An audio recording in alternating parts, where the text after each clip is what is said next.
નમસ્કાર મિત્રો, હું રાવલ જલ્પાને આજે આપણે વાત એવી કરવા જઈ રહ્યા છીએ. મોસ્ટલી આપણા દરેક વ્યક્તિના ઘરમાં હોય એવો ગ્રંથ એટલે કે રામાયણનો ઉદ્ભવ કેવી રીતે થયો આજ એમની વાત કરીશું. મિત્રો, આપણે જાણીએ છીએ કે વાલ્મીકી ઋષિનું નામ હતું રત્નાકર લૂંટારો. જ્યારે રત્નાકર છે એ સાધુ સંતને લૂંટવા જાય છે ત્યારે સાધુનો તો સ્વભાવ એવો છે, લૂંટવા તૈયાર જ હોય છે કે બેટા તું બધું જ લઈ જા, પણ મારી એક શરત છે. તો કે બોલો. તો કે અમે અહીંયા જ ઊભા છીએ, તું તારા ઘરે જઈને પૂછી આવ કે આ જે લૂંટે છે એનો પાપનો ભાગીદાર ઈ બને.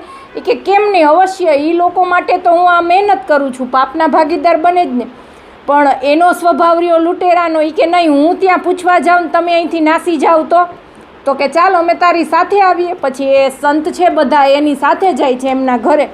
ત્યારે એમની પત્નીને પૂછે છે કે હું જે આ લૂંટ કરું છું એ હું તમારા માટે કરું છું, મને પાપ લાગે તો એના ભાગીદાર તમે ખરા. ત્યારે એની પત્ની વરી છું, મારા ભરણ પોષણ કરવું એ તમારો ધર્મ છે, હું પાપની ભાગીદાર નથી બનતી. પછી એના માતા પિતાને પૂછે છે.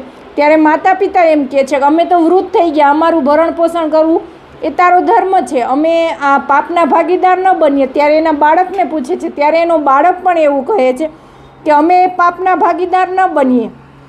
ત્યારે રત્નાકર લૂંટારાને એમ થાય છે કે હું આટલું બધું કરું છું, લૂંટું છું અને આ લોકોના પેટ ભરવા માટે તો કરું છું, છતાં જો બધો જ પાપનો શ્રેય મને આવે છે તો આ કામ મારે શું કામે કરવું જોઈએ.